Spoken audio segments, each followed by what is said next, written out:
Welcome to Magical Books for Kids, a podcast sponsored by Magic Everywhere, Inc., a company based in Florida.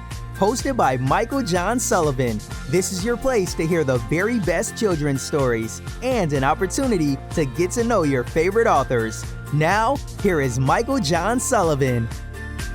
Hello, everyone. I'm Michael John Sullivan. Thank you for joining us for another podcast, Magical Books for Kids. It's sponsored by Magic Everywhere, Inc., a company based in Kissimmee, Florida. I'd like to welcome one of the popular authors in the Sullivan household for many years. Her name is Laura Numeroff, and she is a New York Times best-selling children's author. Laura is best known for the series based on her book, If You Give a Mouse a Cookie. First printed in 1985, Mouse is now beyond its 60th printing. The fourth book in the series, If You Take a Mouse to the Movies, was on the New York Times children's bestseller list for 5 months. 9 weeks at number 1. Laura was born in Brooklyn, New York, and grew up the youngest of 3 girls, surrounded by art, music, and books. She attended Pratt Institute and graduated with a degree in communications and a contract for her first children's book, Amy for Short, published in 1975 by Macmillan. In 2000, If You Give a Pig a Pancake was featured on the Oprah Winfrey Show 3 times and was recommended by Oprah's first kids book club, as well as being noted as Oprah's favorite children's book of the year on her Christmas show. Pig was also on Publishers Weekly bestseller list for over a year. In addition, the series has sold over 4.5 million copies, been printed in 14 languages, and won the prestigious Quill Award in the picture book category. Laura, it's an honor to have you. And as I said, you were a big influence in our household because when my daughters were very young, I used to read If You Can Give a Mouse a Cookie many times. And they had this little habit, Laura, of wanting Daddy to have a cookie ready because after they read the book, they wanted to search if they could find a mouse in our house. Not very pleasing to many adults in the house, but they searched far and wide to look for that mouse so they could give it a cookie and make that mouse happy. So, Laura, you certainly had a big influence in our house, as you have in many millions of households around the world. So congratulations, first of all, on such a wonderful career. You've made such a beautiful impact in children's lives. Oh, thank you so much. That's very sweet. And I'm sorry about the mouses. Yes. For a cookie. Sometimes we'd find the cookie crumbs slip in corners because we used to say, well, they're probably hiding. That's how you get a mouse in your house. You eat the cookies and get the crumbs. That's right. So they're always looking for that. So first of all, how did you come about the idea of the mouse? Or give a pig a pancake or give a mouse a cookie. Where did that all come from? If You Give a Mouse a Cookie was my 10th book. And I, at the time, was living in San Francisco, and my ex-boyfriend, his family lived in Eugene, Oregon, and we used to take a drive up there all the time. And, the first couple of times it's a beautiful drive, and then it starts to get a little boring, and I get antsy when I get bored. And I just started talking to myself and picturing animals eating food that I like. And I pictured a zebra eating Cheetos, the crunchy kind. And I still can't figure out if they can put a man on the moon, why can't they get that orange stuff not to stay on your fingers? So you have to admit that you had Cheetos. And I pictured this beautiful black and white zebra with orange around its mouth. And I love pizza. And I pictured an orangutan with these long gangly arms, picking up a slice of pizza and getting tangled in the cheese. And then at the time, Mrs. Fields cookies were very popular. And I love mice, I do. And I pictured a little mouse nibbling on a cookie, but instead of just having the image and then going on to another image, I said, oh, he'd probably want some milk, and then he'd want a straw and a napkin. And I kept going out loud to my ex-boyfriend. And by the time we got to Oregon, I had the whole story in my head. We came back to San Francisco. I took my trusty $50 typewriter that I bought at a flea market with a wonky W. And I typed it out in 2 hours. 9 rejections later, I finally sold it. Wow. So you keep those rejection letters like a lot Yes. of authors do? As a matter of fact, I have one ready to put up on Facebook. And I did put one of the rejections quite a while ago, and I got so many thank yous for sharing it. And it did not start out as a series. I did not get a contract for 9 books. And at the time, my 9 books that I had written and illustrated weren't big sellers, so nobody really knew who I was, and they didn't really spend money. I did not go on any book tour or do any publicity. So in the meantime, I got fired from like 10, 15 part-time office temp jobs that I had to take to pay the rent. And luckily, the book took off on its own. And I remember visiting a school. I was doing school visits for like $50 for, and I read If You Give a Mouse a Cookie, and the teacher said, that's a really good circular story. And I said, what's a circular story? So I hadn't sat down to write a circular story, which goes back to the beginning. So it makes a circle. And somehow the book took off on its own. Literally, like behind me, I didn't realize what was happening. And so Harper agreed to do a second book, which was Moose, If You Give a Moose a Muffin. And that did fairly well. So they gave me a contract for a third book, which is If You Give a Pig a Pancake. And then I got a contract for the next 6 books at once, a contract for all of them. And the first one Mouse came very easily. But then it became a formula. And, the one I wrote in 2 hours now took me like, 2 or 3 months of draft after draft after draft, like 35 drafts. Wow. Okay. So, oh, yeah. Yeah. So I understand that. When I wrote my second novel, it took me 23 drafts to Of a novel. See, I have ADD, so writing picture books is perfect for me. I couldn't do. Right. My hat's off to you. Yeah. It's interesting you mentioned like when you put up the rejection letter, because we do have a lot of authors that do listen to this podcast.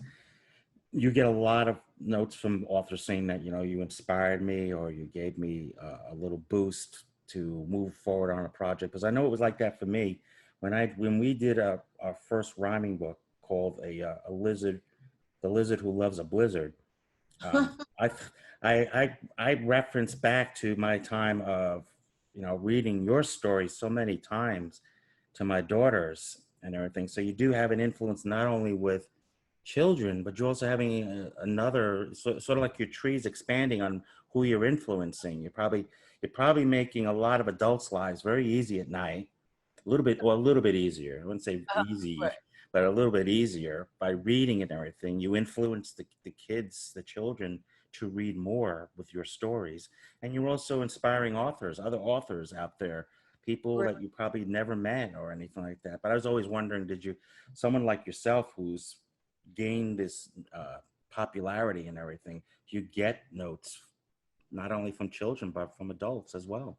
Oh, yes. And I actually get a lot of requests to collaborate. And I'm sure you do, right? and it's easy to get those when you're a bestseller, right? Yes. And there have also been quite a few parodies of the book.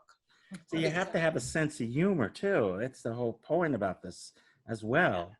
I mean, it's like, obviously I didn't want a mouse in my house, to be honest with you, but it was cute that the kids thought that way, and they had that admiration for this little guy or little girl that was scampering around the house. So, So I always wondered if it's, with the authors and everything, I figured you probably get like 100 every week saying, let's collaborate, Laura, that type of thing. So that's pretty, I guess that's par for the course regarding popularity or anything. But you also have another great book that's out. It's called Raising a Hero. Yes. And and it's a beautiful message behind this and everything like that. And obviously some of the series that we do, the Sakis and everything, has a lot to do with, all our socks are different colors, but they're all one family and everything like that. Yeah. So it seems like you're reaching another level of people with making an impact. So why don't you tell us a little bit about that particular book and where that idea came from? The Raising a Hero is my passion project. I'm involved in several children's organizations. For the longest time, I've been sponsoring a horse for therapeutic riding. And I've also always wanted to write a book about therapy dogs. I met a young man who was helping me with my archaic website. Turned out his younger brother, young at that time being 25, who has severe cerebral palsy and uses a service dog. And we ended up working together on this book called Raising a Hero. I wanted to do it on my own. I had gotten a rejection from an editor who said that it was better off for the ASPCA or something like that. And so we did a Kickstarter campaign and we raised $35,000. It's very expensive to not just print a book, but to, do distribution and everything. Mm-hmm. But for a children's book, the most important thing is the illustrations. So we put ads up on Facebook, and we looked in colleges, and that was the biggest barrier to completing the book. My favorite illustrator, Lynn Munsinger, who I've done 12 books with, was my ideal illustrator, but we really didn't have enough money to offer her. And Sean encouraged me to just ask her and see what she would do. And Lynn did it as a gift for us. She didn't accept any money. And so Sean is the publisher, and we got the book published. And CCI, which is Canine Companions for Independence, is one of the largest nonprofit organizations that raise dogs, all Goldens or Labs or Golden Lab mixes. They have 6 facilities, campuses in the United States, and about 30 chapters. And these pups at 8 weeks go to a puppy raiser. And a puppy raiser raises the dog for the first year and a half of its life and teaches it the basic things that you would your household dog. But then it goes a little bit beyond. The dogs need to be calm in all kinds of situations, traffic. They're allowed to go on the bus. They can go on planes. And then they are given back to one of these facilities in the training facilities in the United States, and raised where they learn what we call the really hard stuff, like taking people's socks off, picking up keys, doing laundry. They're amazing. They're just amazing. It ends up costing $50,000 to raise these dogs, and they are given free of charge to the people who need them. $1 from every book goes to CCI, and I've gotten heavily involved with the organization. And one of the best moments that I've seen is a young girl with cerebral palsy in a wheelchair who has a CCI dog and rides the horse I sponsor for therapeutic riding. So it's a nice circle that came around. And on the cover, it says, from the New York Times bestseller author, Give a Mouse Cookie. So basically, all the success I've had from the book allowed me to do my passion project. Right. It sounds wonderful because about 11 and a half, 12 and a half years ago, I actually had my first dog. His little brother was his name. He was named after the dog in Mulan, the movie, because Mulan is a big hero to my oldest daughter, especially, and my youngest daughter. That movie, because it showed, this wonderful girl figure. Yes. So yeah, and he was the most beautiful, loving dog and everything. And then I finally understood what unconditional love was. Yes. He'd wait for you and everything like that. And he became my snack buddy. But he had a heart problem, and about a year ago we had to put him down and everything. I never grieved so much. Really, to this day. I get it. Yep. It's amazing how I never thought an animal could affect my heart the way this little guy did and everything like that. And yeah, that's why I couldn't see the movie Marley and Me. I know I don't watch those movies at all. If I know if there's something going to happen to the dog at Yes, the end of the story, I'm not watching it. I need to see exactly.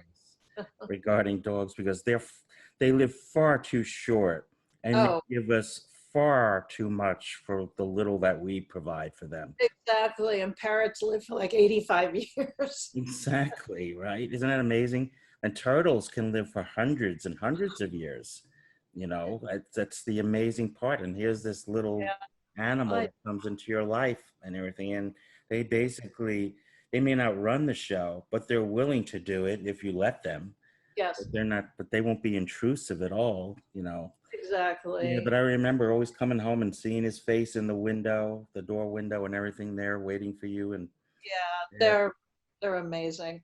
And what was amazing is that Barnes and Noble only carry 3% of books that are non-traditionally published. And Sean, they got a call from Barnes and Noble, so the book is available in the stores, which is right. phenomenal. And And they can get it online. Right. we got 85 five-star reviews on Amazon, so I'm very proud of this book. Yeah, yeah, and you're making an impact also in another part of life and everything. The story itself, uh, about the hero, is there a particular finite message to it, or is it a generic in some way? It's told from the pup's point of view, Mm. and his mother tells him that being a service dog is like being a hero. And it's the story of the list. Well, we took a little bit of a license. Usually it's not as young a child who raises a puppy. It's usually an old, an adult Right. or family. But Hmm. this young boy, Max, raises this puppy, Sam, and trains him before he goes off to college to learn the really hard stuff.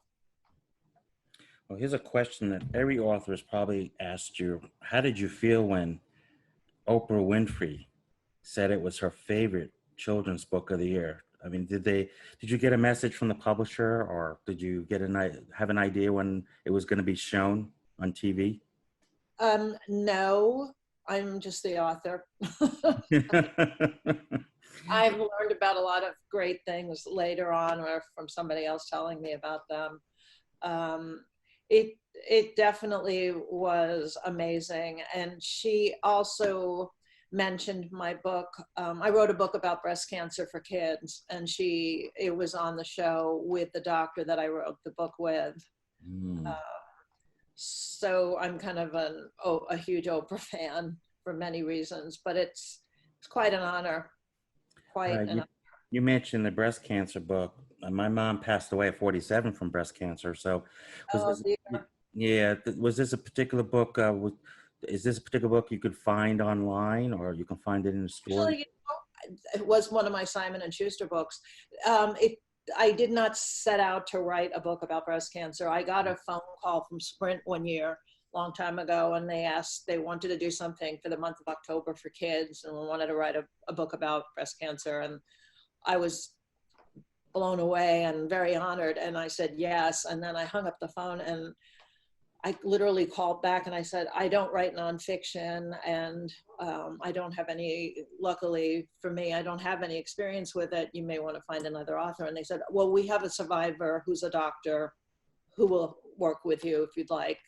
And so they teamed me up with Dr. Wendy Harpham, and the hospital where she worked has a little group for kids who talk about what's going on. And so I created this little group of kids, and she gave me 10 points, talking points that kids, questions and things that they could understand, like it's not contagious. So for each point, I created a little kid. Like I said, I'm best talking first person as a child. Right, And right. so, it's not contagious, blah, blah, blah, blah, blah. James, age 8. Hmm. Loves to wear these hats that we make for her. Lily, age 10. And then we got one of my favorite illustrators, David McPhail, to illustrate the book. And they did a paperback version of it. They printed it. I went on a little bit of a publicity promotional tour for the book. And then we got Simon and Publisher to publish it in hardcover and sell it. And all the money went to Susan Komen. And the book is available on Amazon now, but it's out of print. And when it went out of print, we gave Susan Komen the book to do it, whatever they want with it. Right. So they have all the rights and everything if they want to. So it's called The Hope Tree, Kids Speak Out About Breast Cancer. Okay, great. Now, you mentioned, of course, you find out these things later and everything, which is like kind of hard for me to believe, but I guess it does happen to everybody. You mentioned recently on one of your posts that you were featured on Jeopardy a couple of times. Yes. Twice. Twice, right. Right. And when did you discover that? Or was just people just called you up and they said they saw the taping or they saw the show and people saw the show. Somebody called me, like right after it was on. So I don't really have any screenshots from the actual show. No, I guess it's not like today. It wasn't available with YouTube and things like that when that was becoming available. Oh, right. No. Yeah. I mean, I'm finding things back in my childhood that were like football games or something that I watched when I was 12 or 13. They're now on YouTube. So I'm just wondering if anything's going to show up that I didn't know about, right. That type of thing. So probably was better growing up, not having people with phones with videos and things like that. Don't get me started on that. That's probably at least protected our childhood in some way, or our Yes. years growing up and everything. So it's amazing though. You've been like on one of the probably the most popular game show, the most popular talk show ever in history, with Oprah basically saying it was their favorite book. I mean, what can you do for your encore? I mean, you're young. You obviously got your mind is creative, and it probably doesn't let you sleep at night sometimes. Well, I've written a total of 47 books. I'm not that young. 67. That's young. Yeah, these days it is. Yes. I do feel like I'm 38, which is a nice age. You look like you're in your 30s. That's why I was floored when you said your age. Yes. Thanks. I'm actually working on, I may have to keep it under wraps. There are times when you do have an idea that you don't want to Then talk don't about. say it. Yeah. Yeah. But it is a takeoff on a fairy tale. Okay. Which I've already done. I wrote Ponyella, which is Cinderella with a pony. Right. No, I understand that. I mean, on my next novel, I'm not allowed to talk about it either. So I get that whole thing where you just want to keep it under wraps because, we're authors and we don't want our stuff, out there until it's actually published. So, Exactly. Right. And you want to make the publisher happy as well. So, all right. So any mouse books in the future? Any more additions to that particular series or? Yes, actually there are. Well, the series, the hardcover, the children's picture book series is finished. The last one was If You Give a Mouse a Brownie. But Harper does a series called, I don't know, I Can Read or Young Readers or something. So it's for kids who know how to read by themselves, but they still like having illustrations. Mm-hmm. So it's between a picture book and a young adult novel. And they're going to do a series with the mouse. Amazon did 100 episodes on a show, which we were nominated for an Emmy. Congratulations. I got to go. Didn't win, but it was pretty exciting. Yeah, sure. Just to be nominated is a wonderful accolade. As you're talking about the mouse thing, I'm thinking, well, maybe the one could be if you give the mouse a vote, and the only way they'll vote is if they're able to have a piece of cheese, to entice them. Exactly. Like all these different things go through your mind because, as I said, the mouse and the cookie. Or the Yes. I mean, all that stuff goes through your head, of course, like especially when you've read that book like 1,000 times, And then, of course, like with children, as I said, it's like that series Barney, right? It used to drive me crazy, that song. Oh. I love you, you love me. I got it in my head. They would like watch it over and over, and I remember getting those tapes that you put in the VCR and everything. Oh yes. Constantly go in. It's the same episode over and over again.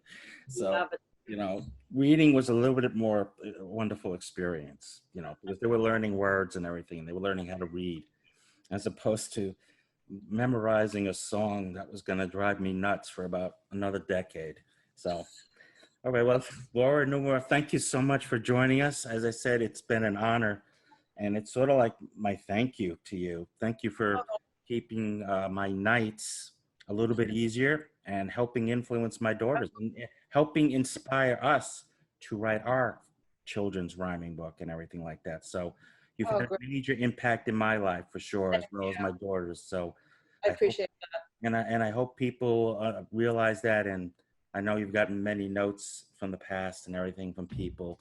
And thank you for also putting up your rejection letters, because it does inspire people. I'm actually about to scan another one. Okay, I'm looking forward to that one. Congratulations again on everything that you've done. Thank you. Thank you. It was great meeting you, and stay safe. Thanks, you too. All right. I'm Michael John Sullivan, and thank you for joining us for another podcast of Magical Books for Kids. Join us next week for another edition. Thank you for listening to Magical Books for Kids, a podcast sponsored by Magic Everywhere INC, a company based in Florida, hosted by Michael John Sullivan. This is your place to hear the very best children's stories and an opportunity to get to know your favorite authors. Join us for another fun storytelling podcast next week.